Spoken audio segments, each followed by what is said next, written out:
Hello guys, good evening. आप सभी का एक बार फिर से स्वागत करता हूं मैं वाइटल नर्सिंग एकेडमी में। और जैसा कि आप सभी को पता है, राजस्थान सीएचओ और राजस्थान एनएचएम स्टाफ नर्स का जो एग्ज़ाम है और एमपी सीएचओ का जो एग्ज़ाम आने वाला है, जो अपनी एक क्लासेस चल रही हैं, स्पेशल सीरीज जो है वो सीएचओ के लिए ही है और एनएचएम स्टाफ नर्स के लिए है। ठीक है, तो आज की सीरीज जो हमारी 9th नंबर की सीरीज है, उम्मीद कर रहा हूँ कि प्रीवियस जितनी भी सीरीज यहाँ पे अपलोड की गई हैं वो आप सभी को अच्छी लग रही होगी। और देखिए, जिन लोगों ने अभी तक चैनल्स को सब्सक्राइब नहीं किया है वो प्लीज़ चैनल को सब्सक्राइब कर लें, ताकि नोटिफिकेशंस के लिए आपको वेट न करना पड़े। और जैसे ही वीडियो अपलोड होती है चैनल पे तो आपको तुरंत नोटिफिकेशन आ जाता है। तो नोटिफिकेशन आने का मतलब यही होता है कि आप एक बार उस वीडियो को वॉच करें, कुछ समय के लिए वॉच करें, फिर जब आपके पास समय हो तब आप उसको पूरी तरीके से वॉच कर लें। क्लियर। और सेकंड चीज़ ये कह रहा था मैं कि राजस्थान सीएचओ और एमपी सीएचओ के जो क्लाइंट, जो व्यूवर्स हैं, तो यहाँ के नर्सिंग एस्पायरेंट्स हैं, वो जो ऐप है हमारा वाइटल नर्सिंग एकेडमी का, वहाँ पे जाके आप अलॉट कर सकते हैं और कोर्सेज अवेलेबल हैं। और मैंने आपको पहले भी बोला है कि जो कैंडिडेट जिनको हमारी हेल्प की ज़रूरत है, तो हम पूरी तरीके से उनको हर तरह से हेल्प करने के लिए रहेंगे। ठीक है, फाइनेंशियली अगर कोई रिक्वायरमेंट हो, फाइनेंशियली अगर आपको कोई हेल्प चाहिए तो उसमें भी हम आपकी हेल्प कर सकते हैं, लेकिन एक बार आप ज्वाइन कीजिए और आप प्रिपरेशन स्टार्ट कीजिए।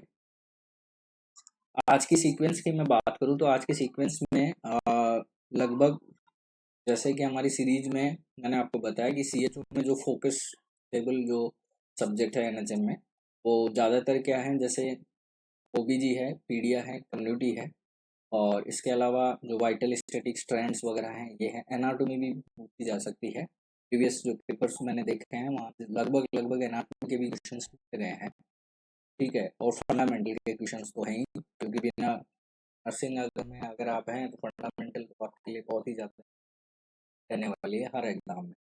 तो आज की सीक्वेंस को अपन स्टार्ट करते हैं। तो ये रहा आज की आपके एपिसोड 9 का पहला क्वेश्चन आपकी स्क्रीन पे। सो आज का आपका पहला क्वेश्चन ये रहा, देखिए क्या क्वेश्चन है। The drug of choice for induction of ovulation. ठीक है, बहुत अच्छा क्वेश्चन है। ओवुलेशन पे क्वेश्चन आपसे पूछा गया है कि ओवुलेशन इंडक्शन करवाने के लिए क्या ड्रग ऑफ चॉइस मानी जाएगी। पहला ऑप्शन क्या है, क्लोमिफेन सिट्रेट। सेकंड ऑप्शन है इथाइलिन एस्ट्राडियोल। थर्ड ऑप्शन है आपका डेनाजोल। लास्ट ऑप्शन है आपका लिवोनोगेस्ट्रोल। बराबर। देखिए, लिवोनोगेस्ट्रोल की मैं बात करूं तो लिवोनोगेस्ट्रोल को किस नाम से जानते हैं अपन, अनवांटेड 72 के नाम से जानते हैं। ठीक है, आप सभी को पता है कि 3 डेज अगर अनप्रोटेक्टेड सेक्स हुआ है, ठीक है, और प्रेगनेंसी को आपको प्रिवेंट करना है, तो आप अनवांटेड 72 ले सकते हैं, जिसकी टाइम लिमिट कितनी होती है, 72 आवर्स होती है। ठीक है, याद रखना है। तो ये इमरजेंसी पिल्स के नाम से भी जानी जाती है। ठीक है, इमरजेंसी पिल्स के नाम से भी जानी जाती है, ये आपको याद रखना है। ठीक है, सेकंड बात करें डेनाजोल। डेनाजोल की जो बात करूं तो डेनाजोल किस में देते हैं अपन, डेनाजोल देते हैं अपन किस में, एंडोमेट्रियोसिस में देते हैं। एक तो याद रखना है आपको। ठीक है, एंडोमेट्रियोसिस, मेट्रियोसिस। ठीक है, एंडोमेट्रियोसिस में दे सकते हैं, या फिर आप इसको बोल सकते हो फाइब्रोसिस्टिक, फाइब्रोसिस्टिक ब्रेस्ट कंडीशंस में भी आप दे सकते हो। या फिर आपसे अगर क्वेश्चन पूछ ले, hereditary angioedema, hereditary hereditary angioedema, angioedema. ठीक है, तो इन कंडीशंस में भी आप किसका इस्तेमाल कर सकते हैं, डेनाजोल का इस्तेमाल कर सकते हैं। ठीक है, बात कर लेते हैं इथाइलिन एस्ट्राडियोल की। इथाइलिन एस्ट्राडियोल की मैं बात करूं तो ये प्रिवेंट करता है ओवुलेशंस को। ये किस में देता है अपन, ओवुलेशंस प्रिवेंट करने के लिए एंड प्रेगनेंसी प्रिवेंट करने के लिए। ठीक है, ये आपको याद रखना है। As a oral contraceptive pills में आपको यही देखने को मिलता है, जो कि एस्ट्रोजन का सबऑर्डिनेट है, और ये लिवोनोगेस्ट्रोल ये प्रोजेस्टेरोन का है। क्लियर। और आपका जो डीओसी रहेगा, ओवुलेशंस इंडक्शंस के लिए जो डीओसी यूज होती है वो क्लोमिफेन सिट्रेट यूज होती है। कौन सी होती है, क्लोमिफेन सिट्रेट। तो राइट क्वेश्चन का आंसर क्या रहने वाला है आपका, ए रहेगा। ओवुलेशन इंडेक्शंस के लिए कौन सी ड्रग ऑफ चॉइस है, क्लोमिफेन सिट्रेट। इंपॉर्टेंट क्वेश्चन है, याद रखिएगा। ठीक है, नेक्स्ट क्वेश्चन देखते हैं। नेक्स्ट क्वेश्चन आपकी डिस्प्ले पे ये रहा, एनाटॉमी से क्वेश्चन है और मस्कुलोस्केलेटल से क्वेश्चन पूछा गया है आपसे। देखिए क्या क्वेश्चन है, all of the following are long bone except, यानी आपके नीचे दिए गए जो ऑप्शंस हैं उनमें से सभी बोन्स आपकी लॉन्ग बोन में आती हैं, लेकिन सिवाय एक के। ठीक है, तो फीमर आप जानते हैं इसको थाई बोन के नाम से जाना जाता है। ठीक है, और ये एक प्रकार की लॉन्ग बोन होती है। फिर बात करें ह्यूमरस, ये भी लॉन्ग बोन में आती है। टीबिया ये भी लॉन्ग बोन में आती है। स्कैपुला जो है वो आपकी लॉन्ग बोन में नहीं आती है, इसलिए राइट आंसर इस क्वेश्चन का आपका क्या रहेगा, डी रहने वाला। ठीक है, समझ गए। नेक्स्ट, ठीक है, जैसे अब इसकी बात करें इसको क्या बोलते हैं, तो याद रखना है इसको शोल्डर ब्लेड के नाम से भी जानते हैं। किस नाम से जानते हैं, शोल्डर ब्लेड, या पोस्टीरियर चेस्ट के नाम से भी जानते हैं। ठीक है, पोस्टीरियर चेस्ट के नाम से भी जानते हैं। कितने पार्ट इसमें आपको याद रखना है, तीन मेजर प्रोसेस होती हैं। तीन मेजर प्रोसेस होती हैं, कौन कौन सी होती हैं, एक्रोमियन प्रोसेस होती है। ठीक है, एक्रोमियन प्रोसेस होती है, क्लिनोइड कैविटी होती है, या फोसा भी बोल सकते हो आप, और कोराकोइड, कोराकोइड प्रोसेस होती है।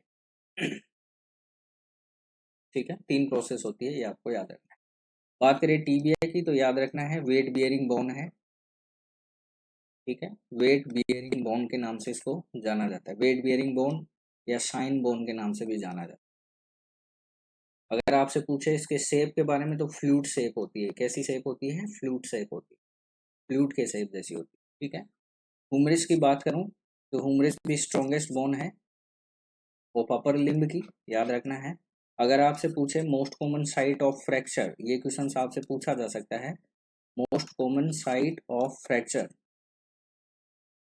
ह्यूमरस में मोस्ट कॉमन साइट कौन सी होती है फ्रैक्चर की, तो आपको याद रखना है सर्जिकल नेक, सर्जिकल नेक। अगर आपसे यही क्वेश्चन ऑप्शन में ह्यूमरस ना और फीमर दिया हुआ है तो भी सही आंसर है, दोनों का ही मोस्ट कॉमन साइट फ्रैक्चर कौन सा है, सर्जिकल नेक है, याद रखना है।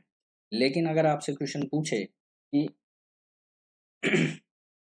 अगर आपसे क्वेश्चन पूछे कि ह्यूमरस की बता रहा हूं मैं, अगर आपसे क्वेश्चन पूछे major muscles of shaft, major muscles of shaft, humerus का जो शाफ्ट होता है वहां पे मेजर जो मसल्स होती है वो कौन सी देखने को मिलेंगी, तो आपको याद रखना है डेल्टोइड। ठीक है, और यही क्वेश्चंस अगर आपसे फीमर पे पूछे तो आपको याद रखना है major muscles of shaft present in the femur कौन सी होती है, ग्लूटियस होती है। कौन सी होती है, ग्लूटियस, याद रखना है। ठीक है, और पूरे अपने कंप्लीट स्केलेटन में सबसे स्ट्रॉन्गेस्ट, हैवीएस्ट और लॉन्गेस्ट बोन कौन सी है, फीमर ही है। ये भी आपसे क्वेश्चन पूछे तो आंसर आपका ए रहेगा।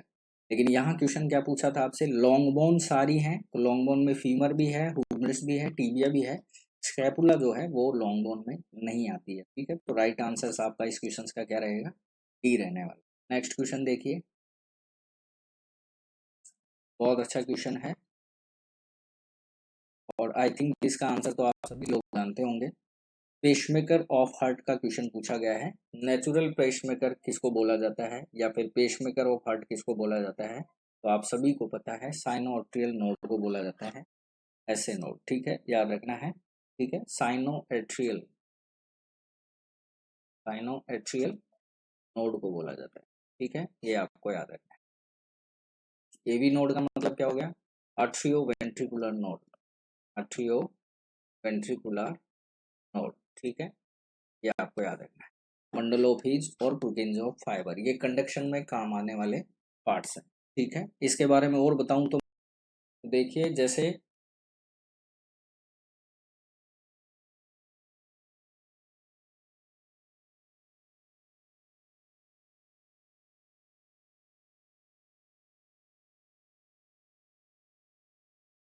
ठीक है, तो ये आपका राइट एट्रियम हो गया, ये लेफ्ट एट्रियम हो गया, ये राइट वेंट्रिकल हो गया और ये लेफ्ट वेंट्रिकल, बराबर।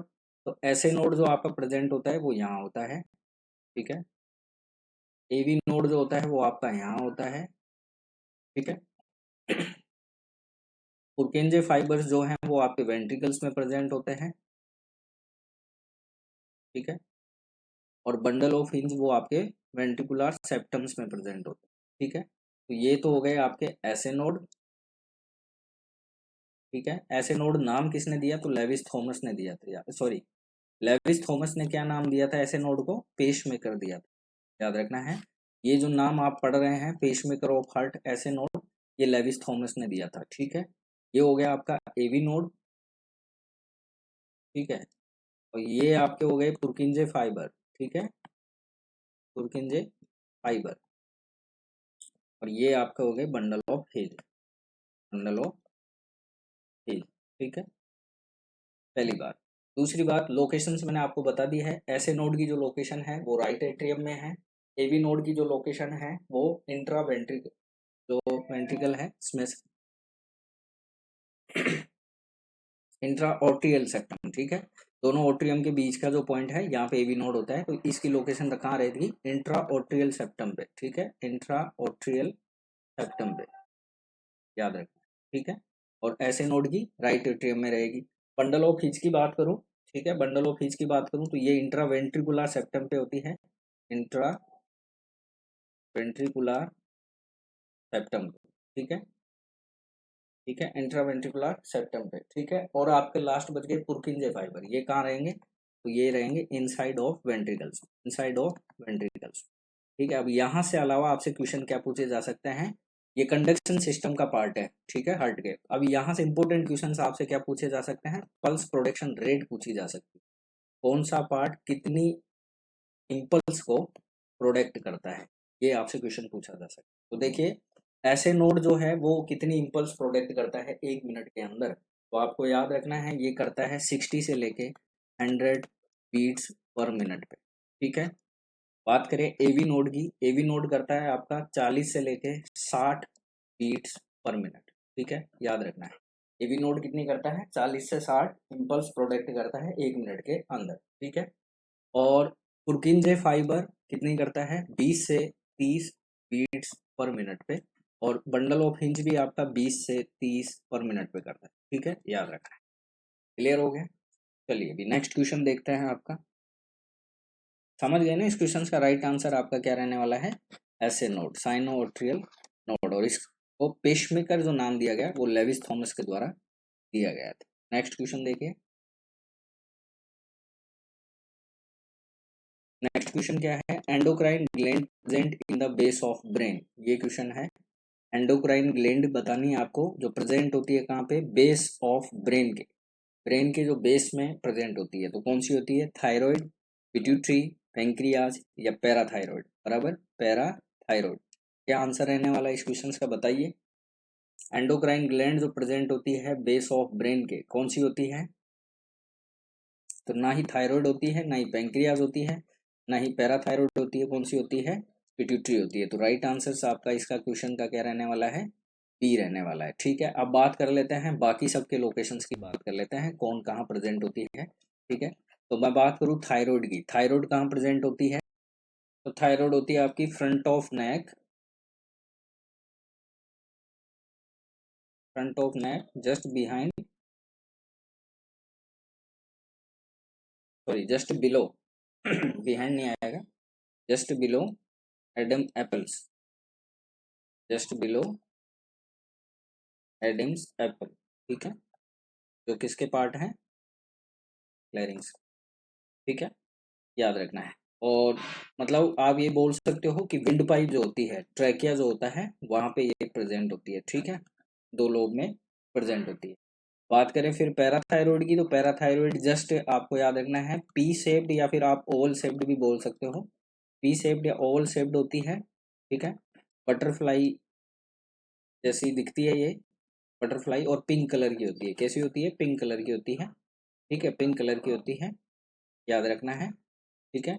और दोनों लोगों पे प्रेजेंट होती है थायराइड के साथ ही, ठीक है, ये आपको याद रखना है, ठीक है, ये आपको याद रखना है,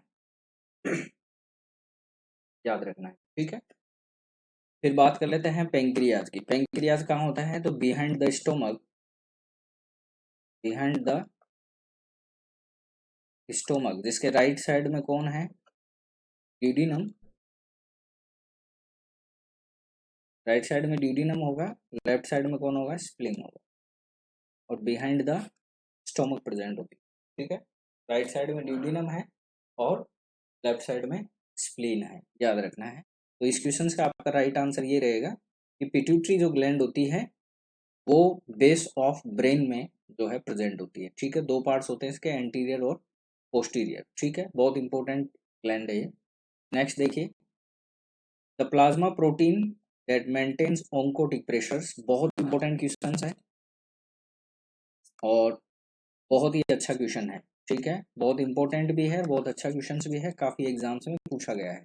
ठीक है, अब देखिए क्वेश्चन क्या है। Plasma protein that maintains oncotic pressures of blood, आपसे ये क्वेश्चन पूछा गया है, तो क्या आंसर रहेगा इस क्वेश्चन का? बताइए। ग्लोब्यूलिन पहला ऑप्शन है, फिब्रिनोजन, एल्ब्यूमिन या प्रोथ्रोम्बिन, क्या आंसर रहने वाला है इस क्वेश्चन का? ठीक है, तो ऑन्कोटिक प्रेशर्स को मेंटेन कौन करता है? तो एल्ब्यूमिन करती है। ठीक है, याद रखना है। कोलोइडल ऑस्मोटिक प्रेशर्स को मेंटेन करने का काम किसका है? एल्ब्यूमिन का है। और ये जो प्रेशर बनाती है उसको बोलते हैं हम ऑन्कोटिक प्रेशर, याद रखना है। और इसका दूसरा नाम क्या है? Pulling force. किस नाम से जानते हैं इसको? पुलिंग फोर्स के नाम से जानते हैं। ठीक है, ठीक है, कैपिलरीज के अंदर जो फ्लूइड होता है उसको ये खींच लेती है। नॉर्मल ब्लड में इसका जो प्रेशर होता है, normal pressure in blood, oncotic pressure normal कितना होता है? 26 से लेके 28 mm ऑफ Hg। ठीक है, याद रखना है। क्लियर। बात करें प्रोथ्रोम्बिन की, प्रोथ्रोम्बिन हेल्प करती है ब्लड क्लॉट में। ठीक है, क्लोटिंग में। ठीक है, फिर बात करते हैं फिब्रिनोजन, तो फिब्रिनोजन खुद एक क्लोटिंग फैक्टर है। ठीक है, याद रखना है, खुद एक क्लोटिंग फैक्टर है। और ये क्या काम करता है? ये ब्लड क्लॉट बनाता है। ठीक है, और ग्लोबुलिन की मैं बात करूं तो इसमें आपको याद रखना है, ग्लोबुलिन जो है वो इम्यूनिटी के लिए जिम्मेदार होती है। किसके लिए? इम्यूनिटी के लिए। नेचुरल और एक्वायर्ड जो इम्यूनिटी होती है हमारी बॉडी के लिए, उसके लिए रेस्पॉन्सिबल कौन है? ग्लोबुलिन प्लाज्मा प्रोटीन जो है वो रेस्पॉन्सिबल होती है, ये बात आपको याद रखनी है। ठीक है, और एक और चीज बता देता हूँ मैं, हाइड्रोस्टेटिक प्रेशर और होता है जिसको पुशिंग फोर्स बोलता है, हाइड्रोस्टेटिक प्रेशर। ठीक है, ब्लड कैपिलरीज के अंदर ये दो ही प्रेशर होते हैं, ऑन्कोटिक और हाइड्रोस्टेटिक प्रेशर, जिसको हम बोलते हैं पुशिंग फोर्स। ठीक है, और ये क्या करता है? ये कैपिलरीज के अंदर फ्लूइड को धकेलता है ग्रेविटी के साथ। ठीक है, नॉर्मली जो पुशिंग, नॉर्मली जो हाइड्रोस्टेटिक प्रेशर है ब्लड का, ठीक है, वो कितना होता है? तो आपको याद रखना है, वो होता है 16 टू 18 mm ऑफ Hg। ठीक है, याद रखना है, 16 टू 18 mm Hg जो है वो नॉर्मली हाइड्रोस्टेटिक प्रेशर होता है किसका? ब्लड का। इस क्वेश्चन का आपका राइट आंसर क्या रहेगा?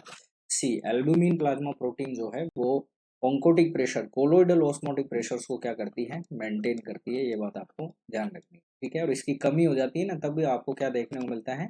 इडीमा देखने को मिलता है। क्यों? क्योंकि जो फ्लूइड है वो वहीं की वहीं जमा रह जाता है, उसको पुल नहीं किया जाता, खींचा नहीं जाता है, क्योंकि एल्ब्यूमिन तो है नहीं तो उसको खींचेगा कौन? ठीक है, तो इसलिए ऑन्कोटिक प्रेशर की कमी की वजह से आपको वहाँ पे इडीमेटस जैसी सीन देखने को मिलता है। नेक्स्ट क्वेश्चन देखिए क्या है। Bile is synthesise in the, ठीक है, तो देखिए बाइल का क्वेश्चन बहुत बार रिपीट हुआ है, मैंने आपको बता भी दिया है। बाइल का सिंथेसिस कौन करता है? तो लीवर करता है। तो राइट आंसर आपका क्या रहने वाला है? ये रहेगा। अगर बाइल से क्वेश्चन पूछे आपसे स्टोरिंग की, तो स्टोरेज कौन करता है? तो गोल ब्लैडर करता है। बाइल का काम क्या है? तो फैट इमल्सिफिकेशन में इसका रोल होता है। ठीक है, याद रखें, फैट इमल्सिफिकेशन, इसी लेवल के क्वेश्चन आपसे पूछे जाएंगे। ठीक है, तो राइट आंसर से बाइल सिंथेसाइज का क्या रहने वाला है? लीवर रहेगा। नेक्स्ट क्वेश्चन देखिए। नेक्स्ट क्वेश्चन जो आपका है वो है आपसे ब्लडिंग डिसऑर्डर पूछा गया है। Which of following blooding disorder, ठीक है, which of following is a blooding disorder. ठीक है, ब्लडिंग डिसऑर्डर पूछा गया है। तो एनीमिया होता है, ल्यूकेमिया होता है, हीमोफीलिया होता है, ल्यूकोपीनिया होता है। ठीक है, तो क्या आंसर आने वाला है आपका कि ब्लडिंग डिसऑर्डर कौन सा होगा इनमें से? तो देखिए, एनीमिया जो है ये आप सभी को पता है, ये जो है एनीमिया किस वजह से होता है? तो डेफिशिएंसी ऑफ आयरन, फोलेट या B12, deficiency of iron, folate या फिर B12, साइनोकोबालामाइन, इनकी कमी से लगभग एनीमिया आपको देखने को मिल जाता है। ल्यूकेमिया की बात करें तो ल्यूकेमिया क्या है, एक प्रकार का ब्लडिंग डिसऑर्डर है, ठीक है, याद रखना है। ल्यूकेमिया क्या है, ब्लडिंग डिसऑर्डर है। और ल्यूकेमिया किसको कहते हैं हम, तो मैलिग्नेंसी को कहते हैं, मैलिग्नेंसी को, या फिर आप बोल सकते हो कैंसर, या फिर cancers of blood forming tissue, blood forming tissue, blood को जो फॉर्मिंग करते हैं टिश्यू, उन्हीं का क्या हो जाता है, मैलिग्नेंसी हो जाए। जैसे बोन मैरो या फिर लिम्फेटिक सिस्टम, बोन मैरो या फिर लिम्फेटिक सिस्टम, लिम्फेटिक सिस्टम, ठीक है। बात करें ल्यूकोपीनिया की, तो ल्यूकोपीनिया क्या हो जाती है, deficiency of WBC, deficiency of WBC, deficiency of WBC या decrease of WBC, white blood cells का कम हो जाना काउंट में, तो वो क्या कहलाता है, ल्यूकोपीनिया कहलाता है। और हीमोफीलिया की बात करूँ तो ये एक प्रकार की क्लोटिंग प्रॉब्लम है, ये एक प्रकार के क्लोटिंग डिसऑर्डर है, ना कि ब्लीडिंग डिसऑर्डर है, याद रखना है। क्यों, क्योंकि हीमोफीलिया के क्लासिफिकेशंस की मैं बात करूँ, हीमोफीलिया के क्लासिफिकेशंस की बात करूँ तो आपको पता है मेजर 3 टाइप के होते हैं। वैसे तो मोस्टली तो 2 ही टाइप से क्वेश्चन ज़्यादा पूछे जाते हैं, तो हीमोफीलिया टाइप ए, ठीक है, haemophilia type A, type B और टाइप सी। हीमोफीलिया ए की बात कर रहा हूँ तो इसमें आपको कौन सा फैक्टर डेफिशिएंसी देखने को मिलेगा, फैक्टर 8 देखने को मिलता है, ठीक है। फैक्टर 8 की क्या देखने को मिलेगी, आपको डेफिशिएंसी देखने को मिलती है हीमोफीलिया ए में। हीमोफीलिया बी में कौन सा देखने को मिलता है, तो 9 देखने को मिलता है, और हीमोफीलिया सी में कौन सा देखने को मिलता है, तो 11 देखने को, ठीक है। और इसके अलावा क्लोटिंग फैक्टर में एक और होता है जिसको हम बोलते हैं वॉन विलब्रेड डिजीज, ठीक है, वॉन विली ब्रांड डिजीज, ठीक है। ये सारे ही क्या है, क्लोटिंग फैक्टर, क्लोटिंग डिसऑर्डर है। अब हीमोफीलिया ए से आपसे क्वेश्चन क्या पूछा जा सकता है, तो क्लासिकल हीमोफीलिया किसको कहते हैं, तो इसी को कहते हैं, ठीक है। क्लासिकल हीमोफीलिया, हीमोफीलिया ए को कहते हैं, और इसको क्रिसमस कहता है, ठीक है, इसको क्रिसमस कहता है। देर ज़्यादा देखो मैं आपको यहाँ नहीं पढ़ा सकता हूँ, क्रिसमस इसको कहते हैं, ठीक है।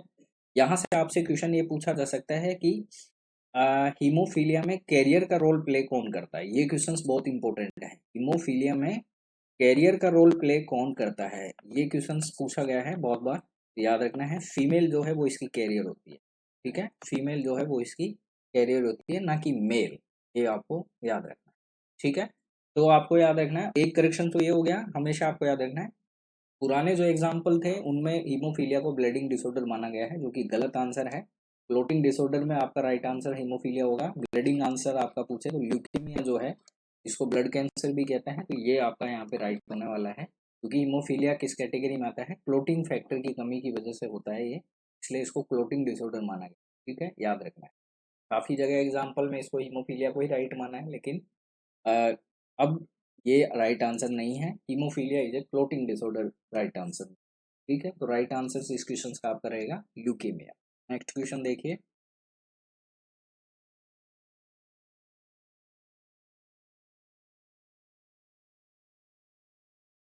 नेक्स्ट क्वेश्चन क्या है आपका, a pregnant women visit a hospital with haemoglobin less than 8 grams per DL, ठीक है, जस्ट 7 days बिफोर डिलीवरी। एक वुमेन है, प्रेग्नेंट वुमेन, वो 7 days उसके बाकी हैं डिलीवरी होने में, और वो फिर आई है हॉस्पिटल में विजिट करने के लिए, क्यों, क्योंकि उसका हीमोग्लोबिन लेवल जो है वो कितना है, 8 ग्राम पर डीएल है। देखिए लॉजिक का क्वेश्चन है, आइडियल ट्रीटमेंट आप क्या करने वाले, अगर 7 दिन इसके बाकी हैं डिलीवरी होने में, फॉरन आयरन टेबलेट देंगे, इंजेक्टेबल आयरन फॉर्मुलेशन देंगे, डिवॉर्मिंग द मदर देंगे, या फिर गिविंग ब्लड ट्रांसफ्यूजन देंगे। क्या ऑप्शन रहने वाला है आपके लिए यहाँ पे सही, कि 7 days अगर किसी प्रेग्नेंट लेडी की डिलीवरी बाकी है, वो आपको 7 दिन पहले आती है और रिपोर्ट करती है कि उसका एसबी जो है वो 8 ग्राम पर डीएल है, ठीक है, तो फिर इस एनीमिक हो गई। तो इस कंडीशंस में आपको ये बताना है मुझे कि आप इन फॉर्मूलाज जो ऑप्शन यहाँ पे आपके सामने, कौन सा ऑप्शन आपके लिए फिट रहेगा, इस लेडी के लिए फिट रहने वाला है। तो यहाँ पे आपका राइट आंसर रहेगा गिविंग ब्लड ट्रांसफ्यूजन, ठीक है। राइट आंसर आपका क्या रहने वाला है, डी रहने वाला है। मोस्ट रिपीटेड क्वेश्चन है, बहुत एग्जाम्स में पूछा गया है, ठीक है। और आपको पता है इस क्वेश्चन का आंसर ब्लड ट्रांसफ्यूजन इसलिए है क्योंकि ओरल आयरन टेबलेट देने से 7 दिन में उसका एचबी का लेवल इंप्रूव नहीं होगा, ठीक है, ना ही इंजेक्टेबल आयरन से होगा। अगर कंडीशंस काफी समय पहले की होती ठीक है, तो आप ये चीज़ फॉर्मूला अप्लाई कर सकते थे, लेकिन अब 7 डेज है और आपको क्विक रेस्पॉन्स चाहिए, तो आपको डायरेक्टली ब्लड ही ट्रांसफ्यूज करना पड़ेगा। ये आपको याद रखना है, क्योंकि लेडी किस कंडीशन में है, एनीमिक कंडीशन में। लेडी किस कंडीशन में है, एनीमिया की कंडीशन में है, तो यहाँ पे ब्लड ट्रांसफ्यूजन के अलावा हमारे पास कोई भी प्रायोरिटी पे ऑप्शन नहीं है। ठीक है, तो 7 डेज, और ये क्वेश्चन इसी तरह आता है, 7 डेज, 10 डेज, 5 डेज। ये क्वेश्चन बहुत एग्जाम्स में घूमा फिरा हुआ है। एचबी का लेवल कभी 7 ग्राम, 6 ग्राम, 8 ग्राम, 2 ग्राम कर देंगे। ठीक है, तो इस कंडीशंस में आपको हमेशा याद रखना है कि हमें ब्लड ट्रांसफ्यूज ही करना होता है, ताकि क्विक रेस्पॉन्सली एचबी का लेवल जो है वो इम्प्रूव हो और लेडी जो है वो एनेमिक कंडीशन से रिपेयर हो सके या ट्रीट हो सके। ठीक है, नेक्स्ट क्वेश्चन देखिए, बहुत अच्छा क्वेश्चन है, रिपीटेड क्वेश्चन है और काफ़ी एग्जाम्स में पूछा जा चुका है। ठीक है, काफ़ी एग्जाम्स में पूछा जा चुका है। इंसुलिन का आपसे मोस्ट कॉमन कॉम्प्लिकेशंस आपसे पूछा जा रहा है, most common complications of a patient insulin therapy. ठीक है, अब मान के चलिए कि कोई डीएम का केस है, डायबिटीज मेलाइटस का केस है, उसको आप इंसुलिन देंगे, देंगे कि नहीं देंगे, देंगे। अब इंसुलिन का कॉम्प्लिकेशंस क्या हो सकता है फिर, मान के चलिए कि डोज आपने ज़्यादा दे दी, ठीक है, या फिर ज़्यादा दे दी, उस कंडीशंस में हो सकता है। ठीक है, तो इसका कॉम्प्लिकेशंस आपको क्या देखने को मिलेगा, तो आपको याद रखना है, कई बार लड़के क्या है हाइपरग्लाइसीमिया कर देते हैं, जो तो आपको पता है हाइपरग्लाइसीमिया किसकी वजह से होगा, ग्लूकोज की वजह से होगा, तो ये तो काउंटर काम कर रहा है दोनों। तो हाइपोग्लाइसीमिया जो है वो मेजर कॉम्प्लिकेशंस आपको देखने को मिलेगा, किस में, इंसुलिन में, याद रखना है। ठीक है, इंसुलिन की थेरेपी चल रही है, और अगर आपको मोस्ट कॉमन कॉम्प्लिकेशन अगर आपसे पूछे तो राइट आंसर आपका क्या रहने वाला है, बी रहेगा। इसके साथ साथ आपको मैं बता देता हूँ कि और क्या रहने वाला है। ठीक है, इसके अलावा हाइपरनेट्रीमिया भी आपको देखने को मिलता है, क्यों, क्योंकि इंसुलिन जो है वो सोडियम को क्या करती है, रिटेंशन करने का काम करती है। अगर एक्सेसिव इंसुलिन है प्लाज्मा के अंदर या ब्लड के अंदर तो सोडियम रिटेंट होता है, लेकिन क्वेश्चन आपसे मोस्ट कॉमन पे पूछा है, याद रखना, इसलिए हाइपोग्लाइसीमिया मोस्ट कॉमन कॉम्प्लिकेशन आपसे पूछा है। कॉम्प्लिकेशन में हाइपरनेट्रीमिया देखने को मिलता है, हाइपरकैलेमिया नहीं देखने को मिलेगा, क्या देखने को मिलता है, हाइपोकैलेमिया देखने को मिलता है। ठीक है, ये आपको याद रखना है, इंसुलिन थेरेपी में हाइपोकैलेमिया देखने को मिलता है। ठीक है, हाइपरनेट्रीमिया देखने को मिलेगा, सोडियम का कंसंट्रेशन मतलब रीएब्जॉर्प्शन से ये बढ़ा देती है, लेकिन आपसे क्वेश्चन मोस्ट कॉमन क्वेश्चन पूछा गया है, इसलिए राइट आंसर आपका क्या रहेगा, हाइपोग्लाइसीमिया। क्लियर, इस तरह के क्वेश्चंस देखिए गलत नहीं होने चाहिए, हिट क्वेश्चन है, पॉपुलर क्वेश्चन है। ठीक है, कुछ भी सोचना नहीं है, जिस तरह से मैंने समझाया इसी तरह से आप भी याद रखोगे तो निकल जाएगा। नेक्स्ट क्वेश्चन देखिए, वाइटल से क्वेश्चन आया है, बहुत अच्छा क्वेश्चन है। पल्स रेट अगर आपसे क्वेश्चन पूछा गया है, पल्स रेट अगर more than, if the pulse rate is more than 100 पर minute the condition is called. ठीक है, ये आपसे क्वेश्चन पूछा गया है, तो आपको पता है पल्स रेट की मैं बात करूं, नॉर्मली पल्स रेट की मैं बात करूं, नॉर्मल पल्स रेट की अपन बात करें, ठीक है, तो कितनी होती है, तो 60 to 100 होती है। ठीक है, बीट्स पर मिनट। अब अगर इससे कम हो जाए, 60 से कम हो जाए तो ब्रेडिकार्डिया कहेंगे, 100 से ज़्यादा हो जाए तो टेकिकार्डिया कहेंगे। तो आपके क्वेश्चन ने यही पूछा है, तो राइट आंसर आपका बी रहेगा, ब्रेडीपिनिया। और किसको कहेंगे, तो ये क्वेश्चन आए हैं आपके रेस्पिरेशन रेट से। ठीक है, रेस्पिरेटरी रेट से, तो नॉर्मल रेस्पिरेटरी रेट कितना होता है, तो 12 to 16 आरपीएम होता है। ठीक है, रेस्पिरेशन पर मिनट। तो अब 12 से कम अगर रेस्पिरेशन है तो ब्रेडीपिनिया हो जाएगा, और 16 से ज़्यादा है तो टेकिपनिया हो जाएगा। 16 से ज़्यादा अगर रेस्पिरेशन चल रहा है तो आपका टेकिपनिया हो जाएगा। हाइपरपनिया किसको कहते हैं, तो टेकिंग डीप ब्रीथ लॉन्गर। ठीक है, टेकिंग लॉन्ग डीप ब्रीथ, ऐसे याद रख लीजिए, लॉन्ग डीप ब्रीथ। अगर कोई व्यक्ति लॉन्ग डीप ब्रीथ ले रहा है उसको बोलते हैं हम हाइपरपनिया। ठीक है, याद रखना है। नेक्स्ट क्वेश्चन देखिए क्या है, ट्यूबरक्लोसिस प्रीडोमिनेटली स्प्रेड बाय, बहुत अच्छा क्वेश्चन है, आप सभी को पता होगा, ये तो क्वेश्चन कोई ज़्यादा खास इसमें है नहीं। ट्यूबरक्लोसिस जो है वो प्रीडोमिनेंटली स्प्रेड बाय, ये क्वेश्चन आपसे पूछा गया है, और इसका ऑप्शन यहाँ पे दिए गए हैं, by vector, by droplets, by fomites और बाय फूड। तो प्रीडोमिनेंटली ट्यूबरक्लोसिस जो है, टीबी जो है, वो स्प्रेड किस माध्यम से हो रहा है, ये आपसे क्वेश्चन पूछा।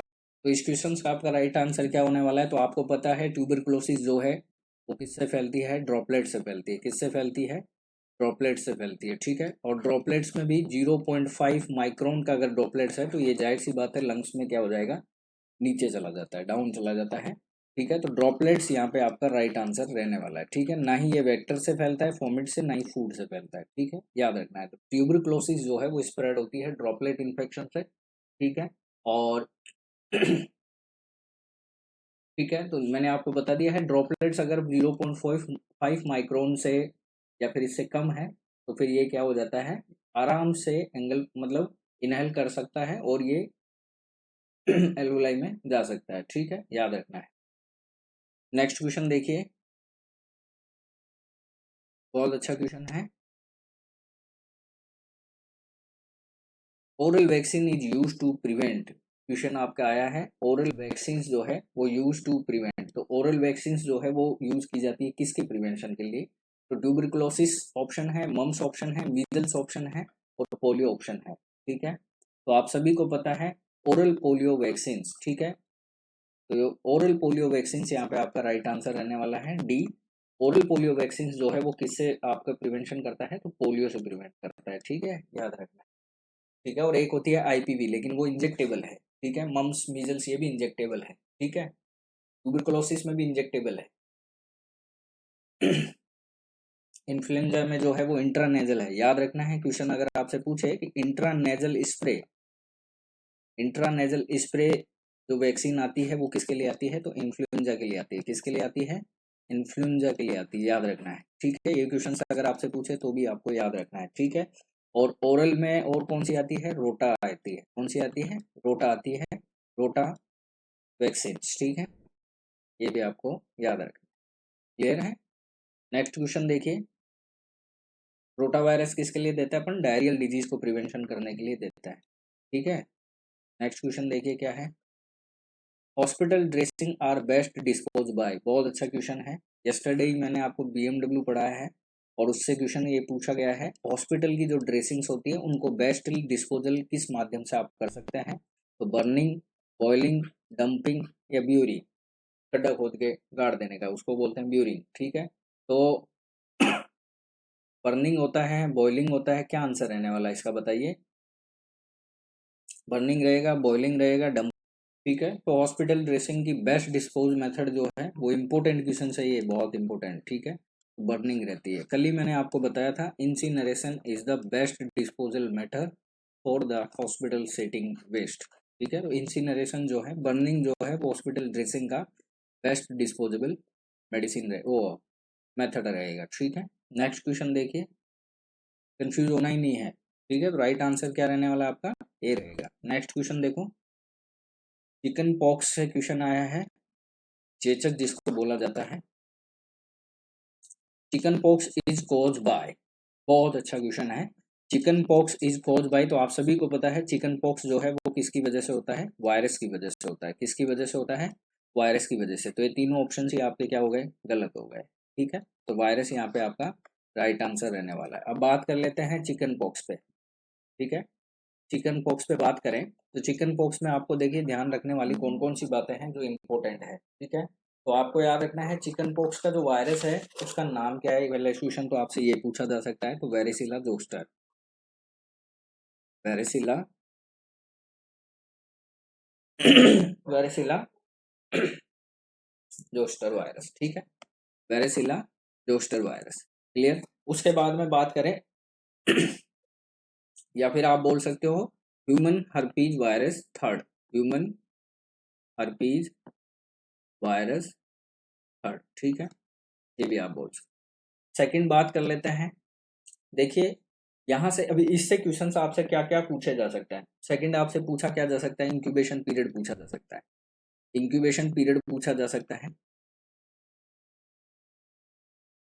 एंट्री ऑफ ऑर्गेनिज्म से लेके फर्स्ट साइन ऑफ अपीयरेंस तक, उसको बोलते हैं इंक्यूबेशन पीरियड। तो कितना होता है इसका इंक्यूबेशन पीरियड, तो आपको पता है इसका इंक्यूबेशन पीरियड जो होता है वो होता है 14 से लेके 16 डेज तक। कितना होता है, 14 से लेके 16 डेज तक का। ठीक है, अब और इम्पोर्टेंट क्वेश्चन बता देता हूँ। मोस्ट कॉमन जो कॉम्प्लिकेशन है इसका, मोस्ट कॉमन जो कॉम्प्लिकेशन आपको देखने को मिलेगा चिकन पॉक्स का, वो क्या है, न्यूमोनिया है। क्या है, न्यूमोनिया, याद रखना है। और अगर आपसे क्वेश्चन पूछे मोस्ट कॉमन लेट कॉम्प्लिकेशन, दोनों में फर्क है, याद रखना है।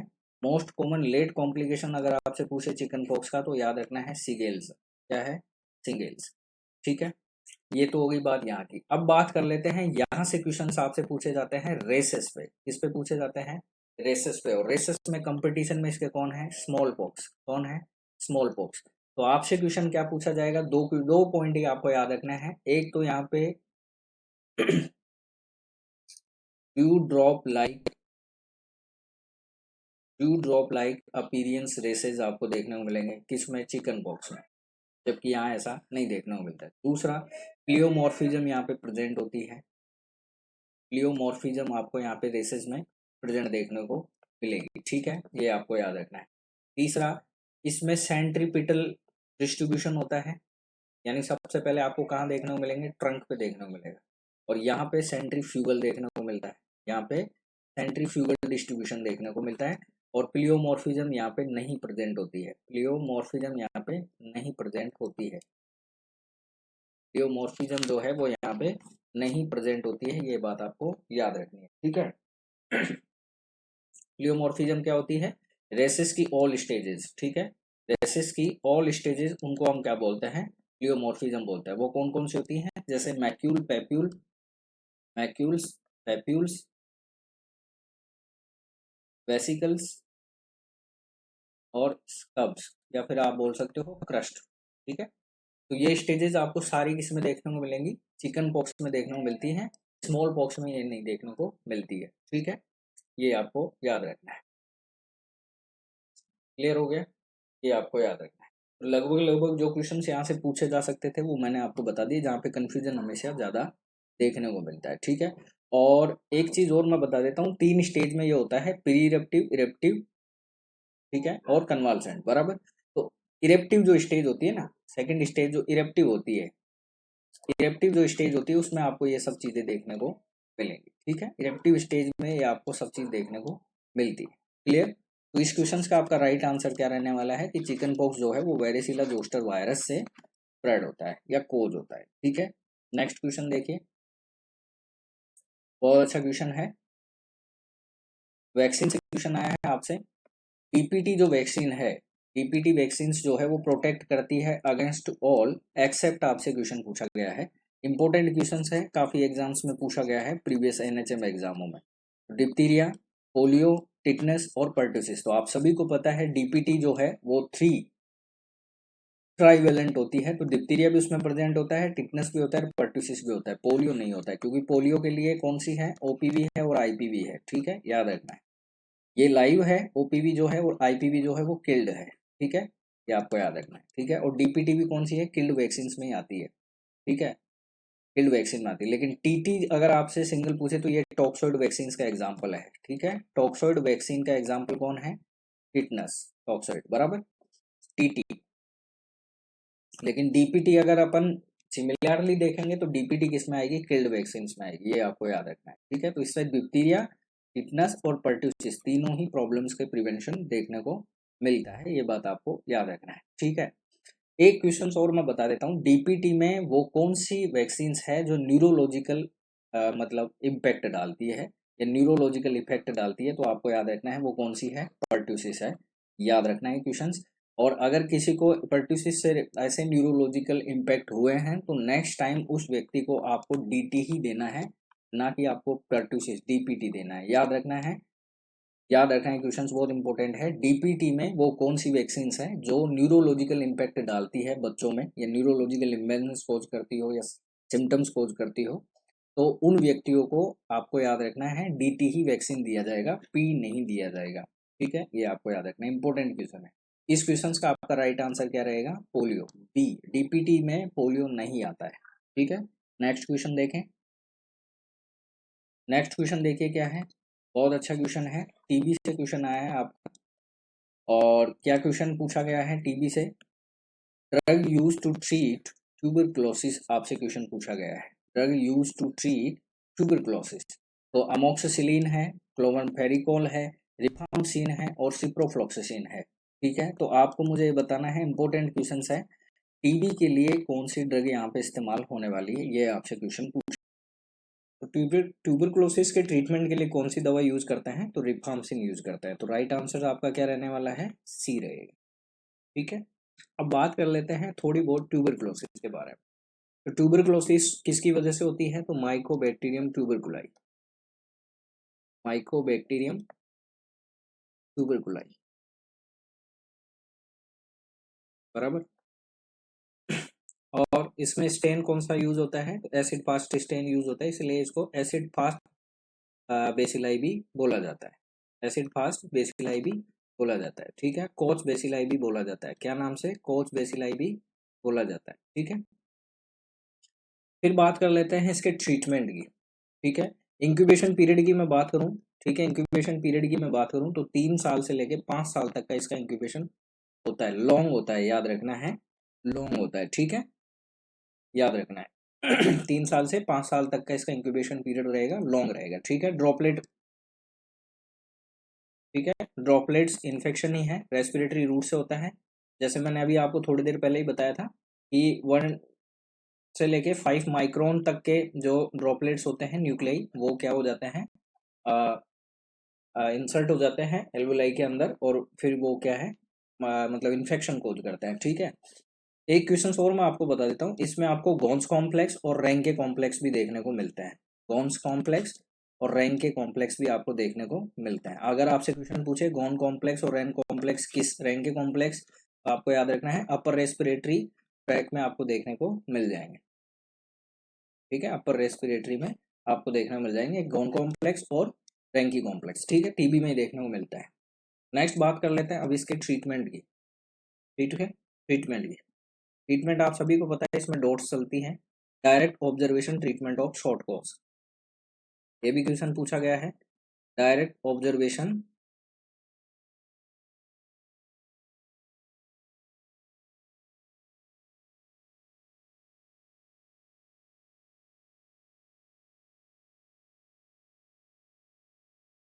ठीक है, direct observation treatment of short cause, ठीक है। अब बात कर लेते हैं फर्स्ट लाइन ट्रीटमेंट की, ठीक है, फर्स्ट लाइन ट्रीटमेंट की या ड्रग्स की, या ड्रग्स की, ठीक है। कौन कौन सी होती हैं तो देखिए, थोड़ा बहुत मैं आपको उनके बारे में बता देता हूँ कौन कौन सी होती है। तो सबसे पहले बात कर लेते हैं अपन स्ट्रेप्टोमाइसिन की, ठीक है, स्ट्रेप्टोमाइसिन, ठीक है। स्ट्रेप्टोमाइसिन इंजेक्टेबल है, पता है आपको, इंजेक्टेबल होती है। दूसरी बैक्टीरियोसिडल है, देखिए क्वेश्चन से यहीं से बनेंगे, बैक्टीरियोसिडल है, ठीक है, बैक्टीरियोसिडल है, आपको पता है। दूसरी बात 750 mg का इसका इंजेक्शन जो में जो अमाउंट होता है वो 750, यानी डोज अगर आपसे पूछे स्ट्रेप्टोमाइसिन की तो 750 होती है, ठीक है। दूसरी चीज आपसे कॉम्प्लिकेशन पूछ सकते हैं, तो आपको पता है कॉम्प्लिकेशन इसका क्या है, ये 8th क्रेनियल नर्व जो होती है, ठीक है, 8th क्रेनियल नर्व को क्या कर सकती है, डैमेज कर सकती है, जिससे क्या होगा, हियरिंग लॉस होने के चांसेस रहते हैं, हियरिंग लॉस होने के चांसेस रहते हैं, यानी ऑटोटॉक्सिसिटी कोज करती है ये, ठीक है, याद रखना है, ठीक है। हियरिंग लॉस हो सकता है या फिर डिस्टर्ब बैलेंस हो सकता है, कुछ भी मान लीजिए, ठीक है, हियरिंग लॉस आप मान लीजिए, ठीक है। ये हो गई फर्स्ट की बात। अब बात कर लेते हैं सेकंड, आइसोनाजाइड। सेकंड कौन सी है, आइसोनियाजाइड, ठीक है, जिसको हम INH से इंडिकेट करते हैं, ठीक है। आइसोनाजाइड की मैं बात करूं तो आइसोनाजाइड में आपको याद रखना है ओरल फॉर्म होती है, ये भी बैक्टीरियोसिडल है, ठीक है, बैक्टीरियोसिडल है, ठीक है। डोज की मैं बात करूं, डोज की मैं बात करूं तो कितनी डोज होती है इसकी, तो 600 mg डोज होती है, 600 mg डोज होती है, ठीक है। अब बात कर लेते हैं इसके कॉम्प्लिकेशंस की, इसके कॉम्प्लिकेशंस की। तो आइसोनाजाइड क्या कॉम्प्लिकेशन कोज करती है, तो आप सभी को पता है ये क्या कोज करती है, पेरिफेरल न्यूरोपैथी, पेरिफेरल न्यूरोपैथी, ठीक है, यानी टिंगलिंग सेंसेशन वगैरह आपको देखने को मिल जाएगा। नंबनेस हुआ, टिंगलिंग सेंसेशन आपको देखने को मिलेगा, कहाँ देखने को मिलेगा, एक्सट्रीमिटी में, क्योंकि पेरिफेरल होती है ये, ठीक है। तो आपको याद रखना है, या तो आपको टिंगलिंग सेंसेशन देखने को मिलेगा या फिर आपको नंबनेस देखने को मिल जाएगा इन एक्सट्रीमिटीज में, हाथों में या पैरों में, ठीक। थर्ड बात कर लेते हैं, थर्ड कौन सी है, तो पायराजिनाइड, पायराजिनामाइड, ठीक है। आइसोनाजाइड हो गया, अब आती है पायराजिनामाइड, जिसको हम अपन जेड से इंडिकेट करता है, ठीक है। ये भी ओरल है और बैक्टीरियोसिडल है, और बैक्टीरियोसिडल है, ठीक है। डोज की मैं बात करूं, पायराजिनामाइड के डोज की मैं बात करूं तो कितनी देता है तो आपको याद रखना है 1500 mg डोज इसकी दी जाती है, ठीक है। अब बात कर लेते हैं इसके कॉम्प्लिकेशंस की, ठीक है, तो आप सभी को याद रखना है पायराजिनामाइड है ना कभी भी लॉन्ग फेज में यूज नहीं करता है। पायराजिनामाइड जो है वो कंटिन्यूएशन फेज, दो फेज होती है इसकी, एक तो आईपी होती है इंटेंसिव फेज और एक होती है सीपी कंटिन्यूएशन फेज होती है, वो भी मैं आपको बताऊंगा। तो कॉम्प्लिकेशंस इसका यही है कि पायराजिनामाइड हम लॉन्ग टर्म तक यूज नहीं करते हैं। क्यों नहीं करते हैं? क्योंकि ये लॉन्ग टर्म तक अगर आप इसको यूज करेंगे, लॉन्ग टर्म तक आप इसे यूज करेंगे तो ये हिपेटोटॉक्सिसिटी कोज कर सकती है, हिपेटोटॉक्सिसिटी कोज कर सकती है, ठीक है। या फिर या फिर ये क्या कोज कर सकती है? Hyperuricaemia, hyperuricaemia. और आप सभी को पता है अगर यूरिक एसिड ब्लड में बढ़ गया तो क्या कोज करेगा? गाउट कोज कर देगा, ठीक है। इसीलिए हम इसको यूज नहीं करते हैं, लॉन्ग टर्म तक यूज नहीं करते हैं। फोर्थ नंबर पे आपकी कौन सी आती है? स्ट्रेप्टोमाइसिन हो गया, आइसोनाजाइड हो गया, पायराजिनामाइड हो गया, रिफाम्सिन जो आपके ऑप्शन में है, रिफाम्सिन, ठीक है। इसको इंडिकेट करता है अपन आर से, इससे इंडिकेट करता है, आर से इंडिकेट करता है, ठीक है। बैक्टीरियोसिडल है और ओरल है, बैक्टीरियोसिडल है और ओरल है। डोज की मैं बात करूं, रिफाम्सिन के डोज की मैं बात करूं तो डोज कितनी है रिफाम्सिन की? तो आप सभी को पता है डोज कितनी है इसकी? 450 mg, ठीक है। डोज कितनी है? 450 mg, ठीक है। डोज कितनी है? 450 mg। अब बात कर लेते हैं इसके कॉम्प्लिकेशंस की। रिफाम्सिन का क्या कॉम्प्लिकेशन है? ठीक है, तो रिफाम्सिन का कॉम्प्लिकेशन क्या होता है? रीनल फेल्योर हो सकता है, ठीक है, रीनल फेल्योर हो जाएगा। इसमें आपको ऑरेंज कलर का यूरिन भी देखने को मिलता है जो कि ड्रग्स की वजह से होता है, ऑरेंज कलर यूरिन, जो कि हमें इंडिकेशन भी देना होता है पेशेंट को, ठीक है। ओलिगोयूरिया आपको देखने को मिल जाएगा, ठीक है। लेग स्वेलिंग आपको देखने को मिल जाएगी। इसके अलावा शॉक आपको इसमें देखने को मिल सकता है इसके द्वारा, या फिर थ्रोम्बोसाइटोपिनिया भी देखने को मिलता है, थ्रोम्बोसाइटोपिनिया भी आपको देखने को मिल सकता है, ठीक है। ये आपको याद रखना है। लास्ट आपकी जो ड्रग है वो है इथाम्ब्यूटोल। कौन सी है? इथाम्ब्यूटोल, ठीक है। इथाम्ब्यूटोल को हम इंडिकेट करते हैं ई से। ये बैक्टीरियोस्टेटिक होती है, ये आपका क्वेश्चन बन जाएगा। फर्स्ट लाइन ट्रीटमेंट ड्रग्स में कौन सी ऐसी ड्रग्स है जो बैक्टीरियोस्टेटिक होती है? तो आप सभी को पता है बैक्टीरियोसिडल वो होती है जो बैक्टीरिया को मतलब डेथ या फिर किल करती हैं, और बैक्टीरियोस्टेटिक्स जो उसकी ग्रोथ को इनिबिट करती है, ठीक है। इथाम्ब्यूटोल जो है वो ओरली है और बैक्टीरियोस्टेटिक है, ठीक है। अब बात कर लेते हैं इसके डोज की। तो डोज कितनी होती है इसकी? तो 1200 mg होती है। इथाम्ब्यूटोल की डोज कितनी होती है? 1200 mg होती है। अब बात कर लेते हैं इसके कॉम्प्लिकेशंस की, ठीक है। बात कर लेते हैं इसके कॉम्प्लिकेशंस की। तो इथाम्ब्यूटोल का जो वो होता है रिट्रोबुलबुलार न्यूराइटिस, ठीक है, याद रखना है, रिट्रोबुलबुलार न्यूराइटिस, ठीक है। यानी ये क्या कोज करेगा? विजुअल डिस्टरबेंस कोज करता है, विजुअल डिस्टरबेंस कोज करता है, याद रखना है, विजुअल डिस्टरबेंस कोज करता है, यानी आई को इफेक्ट करता है, ठीक है। ई से भी आप याद रखना चाहें तो रख सकते हैं, ई फॉर आई, ठीक है। ये तो हो गए आपके मेन जो फर्स्ट लाइन ट्रीटमेंट में यूज होते हैं, ठीक है। अब इसके अलावा आपको समझने वाली बात क्या है? देखिए, जैसे मैं आपको बता रहा था आईपी और सीपी आपको समझना है। आईपी का मतलब तो क्या होता है? Intensive phase. आईपी का मतलब क्या होता है? इंटेंसिव फेज, ठीक है। और सीपी का मतलब क्या होता है? कंटिन्यूएशन फेज, ठीक है। ये क्वेश्चंस देखिए बहुत, कंटिन्यूएशन फेज। आईपी में आपको हमेशा याद रखना है मोर ड्रग होगी, मोर ड्रग्स हैं और लेस टाइम है, ठीक है। आईपी जो है वो मोर ड्रग्स को फॉलो करती है और लेस टाइम को फॉलो करती है। सीपी में क्या है? लेस ड्रग्स हैं और मोर टाइम, यानी लंबे समय तक ये चलती है, ये आपको याद है।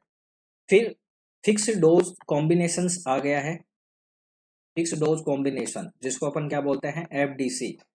फिक्स डोज कॉम्बिनेशन एफडीसी जो है वो किस में आया? डोट्स 99 में आया, डोट्स 99 में क्वेश्चन आया हुआ है, ठीक है। फिक्स डोज कॉम्बिनेशन जो है वो किस में आया है? डोट्स 99 में आया है। अब बात कर लेते हैं कि ट्रीटमेंट इसका किस तरह से चलने वाला है, ठीक है। तो देखिए, ट्रीटमेंट की मैं बात करूं तो आपको याद रखना है, हाँ, ट्रीटमेंट इसकी बात करें तो सबसे पहले देखिए, जैसे मैं बात करूं आपको, तो कैटेगरी 1 की बात कर लेते हैं। कैटेगरी 1 जिसको अपन कौन सा कलर देते हैं? रेड कलर देते हैं, ठीक है। कैटेगरी 1 में कौन से केस आते हैं? न्यू केस आते हैं। न्यू केस का मतलब जो जिन्हें अभी अभी टीबी हुआ है, ठीक है। यानी न्यू केस का मतलब जिन्होंने ट्रीटमेंट नहीं लिया। अब इसमें देखिए पल्मोनरी केसेस भी आएंगे, ठीक है, चाहे पल्मोनरी टीबी हो या एक्स्ट्रा पल्मोनरी टीबी हो या अदर्स हो, सारे कैटेगरी आपकी इसमें आ जाएगी, ठीक है। अब इसमें क्या होता है, इसमें ऐसा होता है, इसका जो ट्रीटमेंट फॉलो होगा, तो आई इंटेंसिव फेज जो है ना, इसमें आप क्या क्या देंगे, एच भी देंगे, आर देंगे, जेड देंगे, ई देंगे। एच मतलब आइसोनाजाइड, रिफार्मसिन, पैराजिनामाइड और इथाम्बुटोल, ये सारी ड्रग्स इसमें दी जाती हैं। किस में दी जाती है, ये एफडीसी में, फिक्स डोज कॉम्बिनेशंस में दी जाती हैं, याद रखना है, ठीक है। कब तक देते हैं, 8 वीक तक देते हैं। क्लियर हो गया, इंटेंसिव फेज में। और इसी कैटेगरी में अगर आपको सीपी देना है, तो सीपी में हमेशा आपको याद रखना है डोज कम, ड्रग्स कम है, तो इसमें अपन कौन कौन सी देंगे, तो इसमें आपको याद रखना है आइसोनाजाइड देंगे, रिफार्मसिन देंगे और इथाम्बुटोल देंगे। पैराजिनामाइड नहीं देते हैं इसमें, एचआरई देते हैं, ठीक है, याद रखना है। और ये कब तक देते हैं अपन, एफडीसी में, एफडीसी में इसमें देते हैं 16 वीक में, यानी डबल कर देना आप सीधा इसका, ठीक है। ये तो हो गई फर्स्ट कैटेगरी जिसमें न्यू केस आ रहे हैं, चाहे पल्मोनरी हो, चाहे एक्स्ट्रा पल्मोनरी हो या अदर्स हो, ठीक है। रेड इसको कलर दिया जाता है कैटेगरी 1 को, ठीक है। सेकंड केस, सेकंड कैटेगरी जो आती है वो आती है कैटेगरी 2, कैटेगरी 2। अब इसमें कौन कौन से केस आएंगे, रिलैप्स केस आएंगे।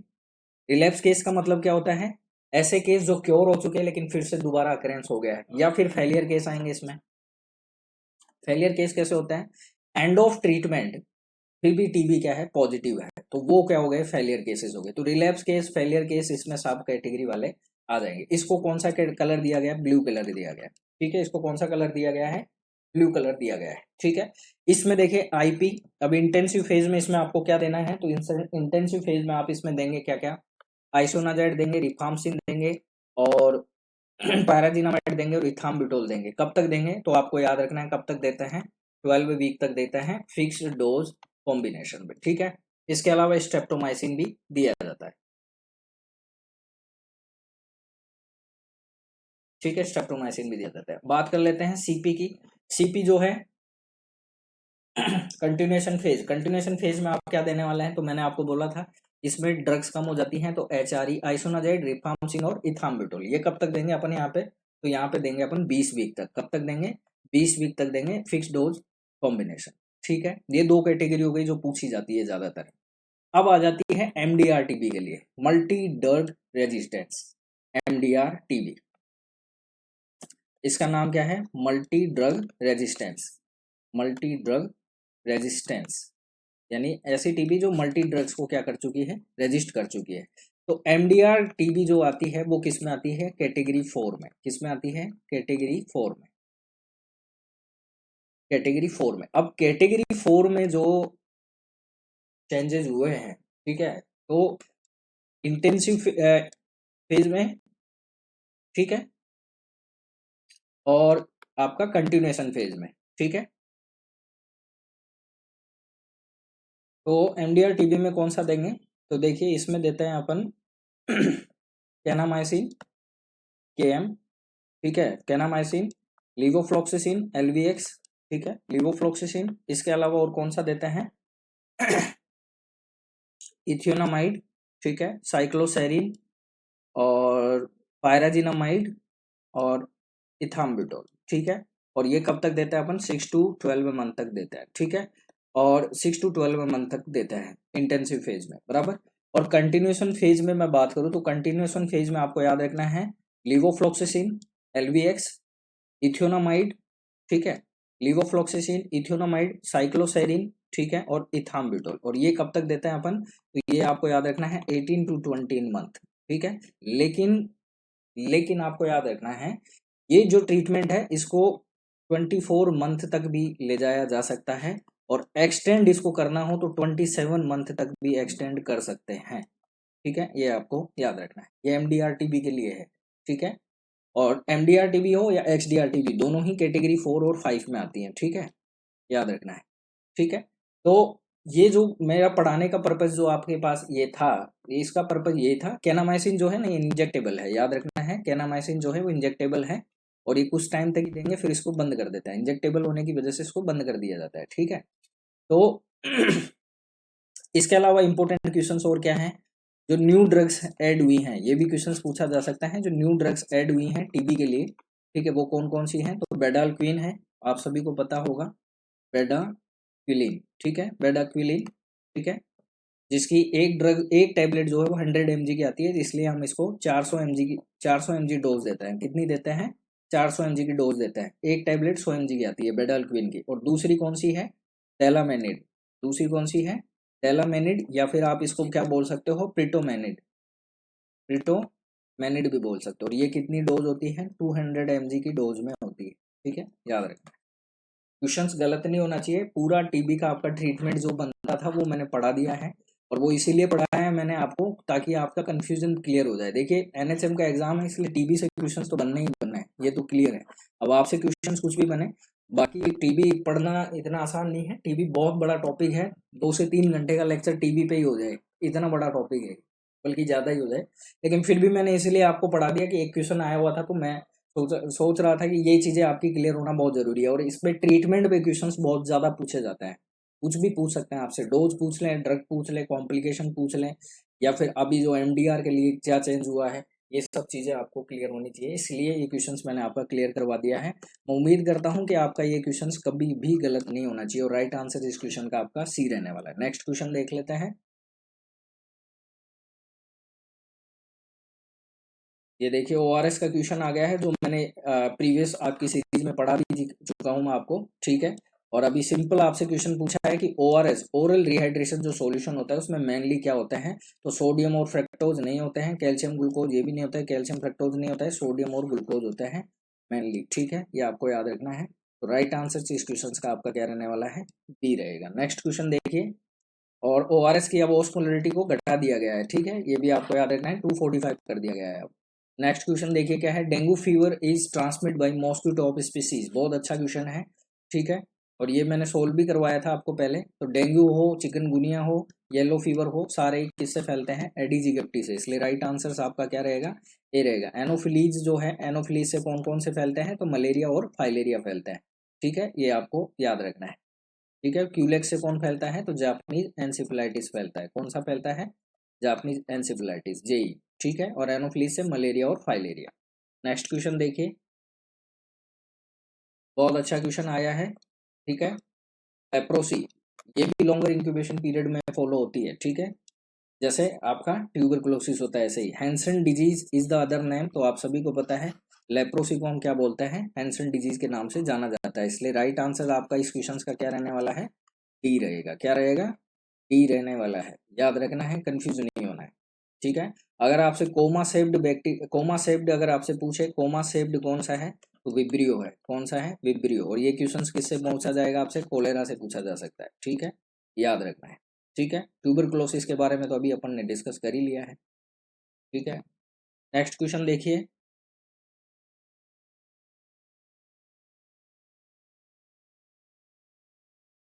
बहुत अच्छा क्वेश्चन है।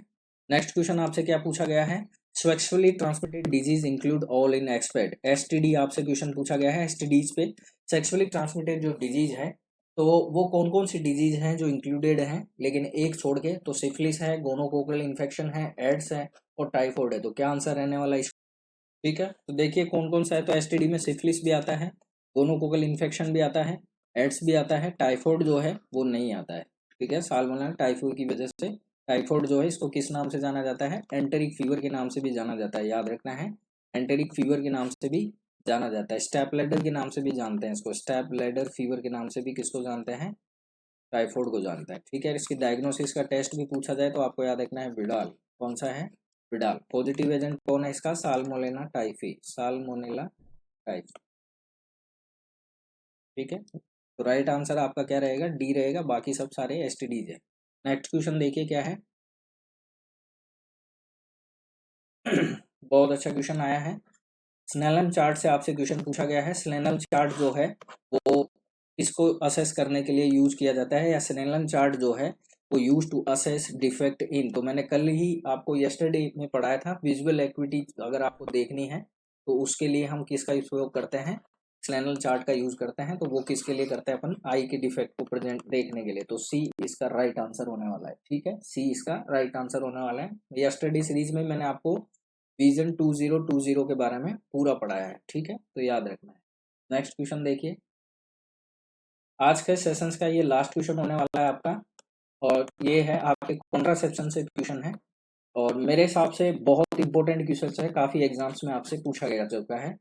Permanent method of sterilisation in male आपसे क्वेश्चन पूछा गया है। तो आपको पता है स्टरलाइजेशन की दो मेथड होती हैं, एक होती है परमानेंट और एक होती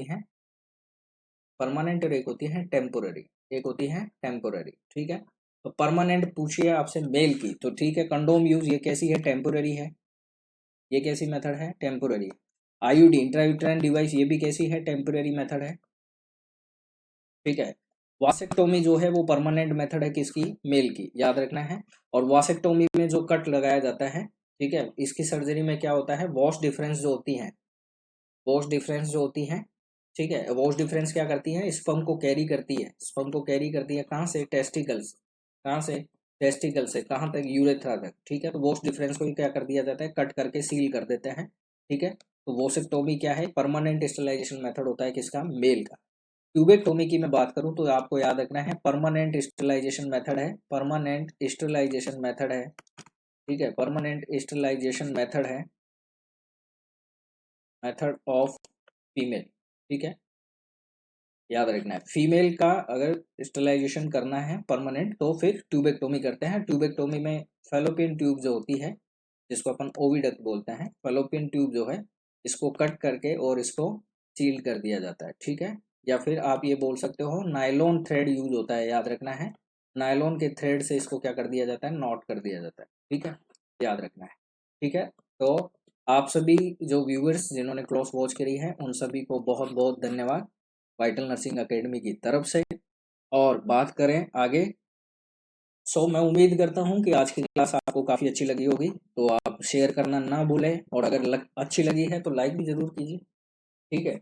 और अपने ग्रुप्स में शेयर कीजिए, जितने भी स्टूडेंट्स जो एनएचएम्स की या सीएचओ की प्रिपरेशन कर रहे हैं, और ऐसे क्वेश्चंस देखिए, इस तरह के क्वेश्चंस ऐसा नहीं है कि एम्स जैसे एग्जाम या डीएसएसबी एग्जाम्स में नहीं पूछे जाते हैं। लगभग लगभग हर एग्जाम्स में कोई भी क्वेश्चन हो, हर तरह से रिपीट होता है और होता हुआ आया है प्रीवियस, ऐसा नहीं है सीक्वेंसेस में क्वेश्चंस नहीं पूछे जाते हैं। और यहाँ तो मेजोरिटी कम्युनिटी और ओबीसी और पीडिया की, और आज के सेशंस में तो आपके एमएस और फंडा से भी क्वेश्चंस हैं। तो मेरे हिसाब से ये क्वेश्चंस आपके लिए बहुत इंपॉर्टेंट रहेंगे। अगर ये वीडियो एक बार में ना समझ में आए तो दोबारा देखने में बिल्कुल हिचकिचाना नहीं है, आप दोबारा भी देखिए। मैं ये चाहता हूँ कि जो कंटेंट आपने पढ़ा है वो कंटेंट आपके अच्छी तरीके से रिपीट होना चाहिए, ठीक है, ताकि गलती नहीं हो एग्जाम्स के टाइम के अंदर, ठीक है। और एनएचएम 2016 का जो पेपर है, जो हुआ था, वो पेपर्स मैं जल्दी ही सॉल्यूशंस करने वाला हूँ, ठीक है। तो आप बेफिक्र रहिए, और जो एग्जाम्स की तैयारी कर रहे हैं वो अपनी तैयारी करते रहिए, ठीक है। फिर मिलते हैं नए कंटेंट 10th सीरीज के साथ, ठीक है। तब तक के लिए अपना ध्यान रखिए। जय हिंद, जय भारत।